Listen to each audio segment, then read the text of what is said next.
Assalamualaikum, selamat pagi dan salam sejahtera. Baik, video kali ini akan menerangkan berkenaan dengan dominant candle. Okey. Dominant candle untuk bull. Saya akan bercerita berkenaan dengan, saya akan cuba memperincikan bagaimana yang dikatakan dominant daripada segi pattern, dan kemudiannya kita akan cuba dapatkan satu pemahaman yang mana kita akan kaitkan dengan harga untuk menjelaskan bagaimana yang dikatakan dominant untuk bull tu tadi. Dominant untuk bull ini juga membawa satu maksud yang mana pengawalan ataupun position control of the market berlaku di pihak buyer. Makna kata buyer lebih dominan berbanding dengan seller. Kenapa? Kenapa dikatakan perkara ini berlaku, bagaimana dan apa reason yang menyokong kepada dominant candle pattern ni tadi. Baik. Yang pertama berkenaan dengan ciri-ciri dominant candle. Bila mana dominant candle, seharusnya candle yang berwarna biru, okey, shadow dia lebih rendah daripada shadow yang berwarna merah. Okey, macam yang dalam contoh ni. Baik, saya akan guna support sebagai contoh. Okey, kalau kata tuan-tuan boleh nampak, dekat sini dia punya kedudukan shadow dia, low price dia sama dekat sini. Okey, jadi yang ni tak ada dominant candle. Yang ni pula, kalau kata tuan-tuan dan puan-puan perhatikan, low price bagi candle bear, manakala di bahagian bawah ini merupakan low price bagi candle bull. So yes, this kind of pattern kita boleh declare yang mana ini merupakan dominant candle untuk bull. Okay. And then untuk support pula, bear dan bull. Okay. Yang ni pun dominant candle bull. Okay. Yang ni pula, yang mana kedudukan candle low price untuk candle bear jauh lebih rendah berbanding dengan low price untuk candle bull. Okay. So ini, yang ni tidak dikategorikan sebagai dominant candle bull. Okay. So ciri-ciri dia, dan pertamanya dia berlaku dekat support. Di mana ada formation support, dekat situ kita boleh berikan perhatian dengan lebih details sama ada pattern tersebut menepati ciri ataupun rendah tak dia punya kedudukan low price bagi candle bull tu tadi. Yang tu kita kena perhatikan. Seterusnya, berkenaan dengan macam mana dan kenapa yang dikatakan sebagai dominant candle bull ni tadi, kenapa yang dikatakan sebagai dia dominant tu? Baik, bila mana kita perhatikan candle yang pertama ni dominan dia kita boleh nampak secara terang by body, kita dah boleh tahu dah bahawa candle tersebut merupakan didominasi ataupun dikawal oleh seller, sebab dia bear candle, pergerakannya ialah ke bawah dan seterusnya dia close as a bear candle. Makanya dekat sini kita boleh katakan bahawa untuk sebatang candle itu, tak kisahlah sama ada monthly, weekly, H4 dan dia sebagainya. Makanya dekat candle tersebut, bila mana berlaku closing, dekat situ kita kata seller dominant instead of buyer, sebab dia berjaya close sebatang candle itu dalam keadaan merah, dalam keadaan bearish. Okay? Baik, untuk bull candle sama juga teorinya, di mana pengawalan harga yang berlaku daripada sudut base tu tadi, daripada sudut buyer tu tadi, okey, oleh elemen base.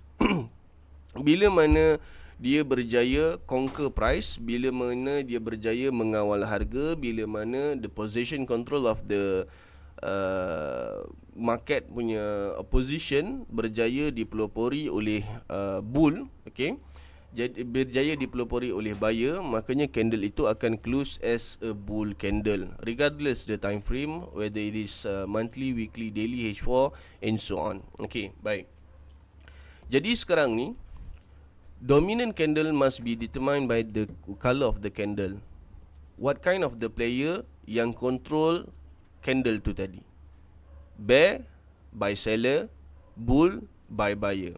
So bila mana kita nak tentukan dominant candle untuk buyer ni pula, it must consist of two candle. The first one must be bear, and then the second one must be bull. Okay. Senang pula saya cakap orang putih, cakap Melayu jadi gagap pula dah.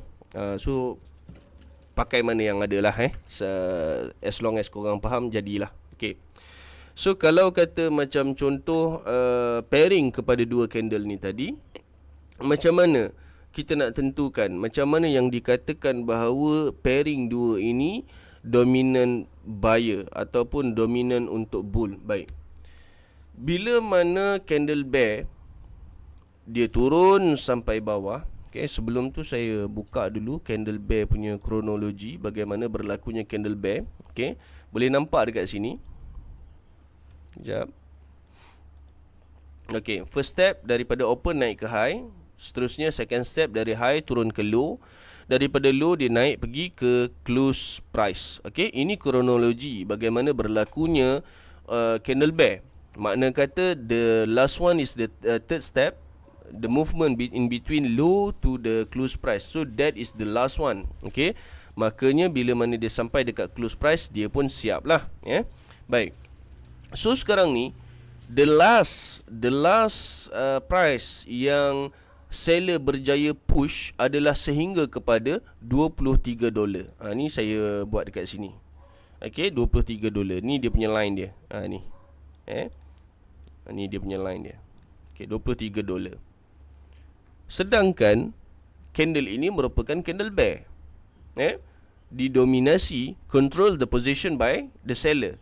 So should be, kalau kata dia telah pun didominan ataupun dikawal ataupun dimiliki oleh seller, must be the low price of this candle lebih rendah berbanding dengan low price bagi candle bear.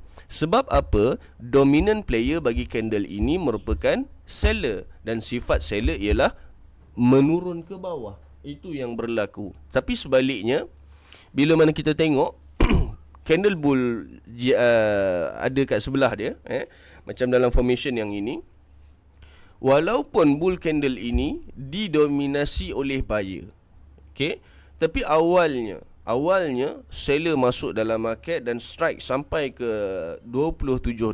Boleh nampak dekat low price untuk candle bull ni tadi dekat sini. Seller strike harga sampai bawah, dan seterusnya menjadikan harga untuk kontrak base lebih murah dan murah. Berbeza. Dekat sini harga untuk kontrak base hanyalah sekadar $5 sahaja, tapi bila mana kita price tu sampai dekat kawasan ini, dia mencecah sehingga $1. Okay, baik. So bila mana seller dah masuk, seller dah strike the price sampai kepada $27 tu tadi dekat bahagian bawah. Okay, seterusnya memberikan ruang dan peluang untuk buyer membeli kontrak dalam keadaan yang lebih murah. Okay, the higher the buying power from the seller, makna kata buyer ni kena lagi kuat lah kalau nak masuk. Pasal apa? Sekarang ni dia tengah declining, ataupun harga itu dalam chart lah. Ni dalam chart gandingan antara dua chart yang saya sebutkan ni. Harga tengah turun dengan rancaknya.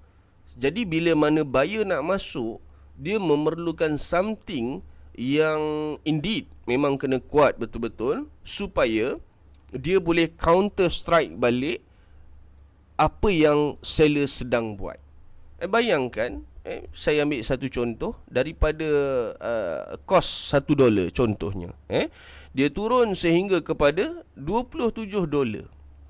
So, ada sesetengah seller yang for sure dia akan turun lagi ni, nak turun lagi ni. For sure must be some kind of trader yang akan berfikiran yang sebegitu. Okay, jadi bila mana buyer membuat keputusan untuk masuk, katakanlah contoh daripada atas ni, saya membeli kontrak sebanyak 10,000 unit. Okay, 10,000 unit kalikan dengan $1 bersamaan dengan $10,000. Okay, saya bubuh dekat sini $10,000.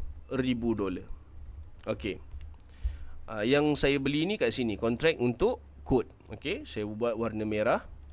Okay, kemudian bila mana price sampai dekat bahagian bawah ni, low price bagi candle bull ni tadi, harganya Ya, yang ni saya ubah sikit. Kat tepi ni. Okey.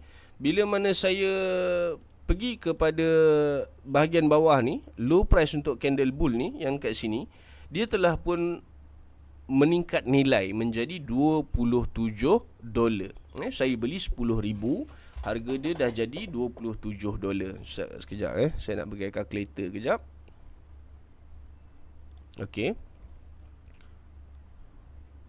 Kita nak make sure betul-betul.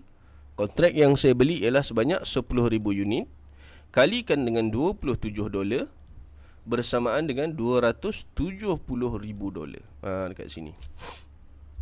So $270,000. Ni font size 12. Okey, so saya akan tukar. Okey. So $27,000 bila mana price sampai dekat sini. Okey.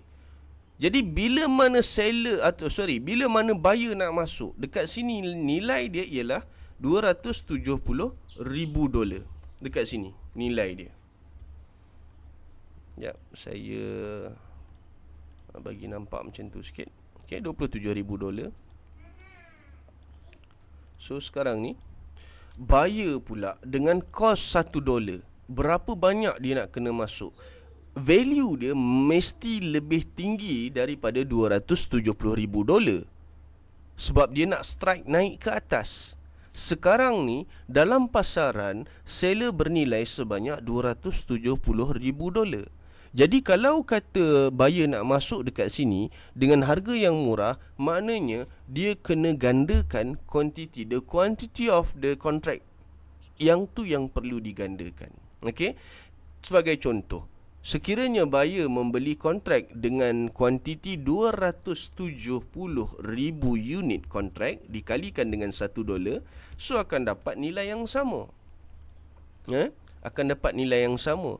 Jadi figure dia kena start dengan $270,000 dia punya figure dia, ataupun lebih tinggi. Itu yang dikatakan bahawa buyer ni dominan. Ini sebabnya. Baik. So penjelasan ini ada kaitan dengan nilai. Saya harap tuan-tuan dan puan-puan yang mendengar video ini boleh faham sebaik-baiknya. Ada baiknya kalau kata kurang jelas, kurang faham, kurang nampak dan kurang pasti dan sebagainya, repeat banyak kali video ni. Okay? Make sure betul-betul faham. Sebab saya hanya mampu untuk membuktikan in term of dominant candle ni yang bagaimana in term of value. Daripada sudut perspektif value, saya yakin dan percaya ini adalah cara ataupun pendekatan yang paling senang ataupun paling hampir untuk cuba menyampaikan teori itu tadi. Dan seterusnya saya harap dengan usaha ini tuan-tuan dan puan-puan yang menonton video ini boleh faham dengan baik, insya-Allah, ya. Saya ulang sekali lagi as a recap sahaja. Okey. Seller membeli kontrak untuk quote pada harga $1 bahagian atas ni. Okey. Seterusnya dia membeli dengan 10,000 unit kontrak. Makna kata 10,000 unit kontrak dekat sini. Okey, saya note sikit. Dekat sini saya note sikit, 10,000 unit kontrak. Unit of contracts. Okey, dekat sini. So seller membuat pembelian di sini. Okey, dengan harga kos $1 untuk seller. Okey, saya bawa font warna merah. Dan bila mana price turun sampai bawah jadi $27, 10,000 unit kalikan dengan $27, kita akan dapat $270,000. Itu nilai untuk seller bila mana low price untuk candle bull berlaku.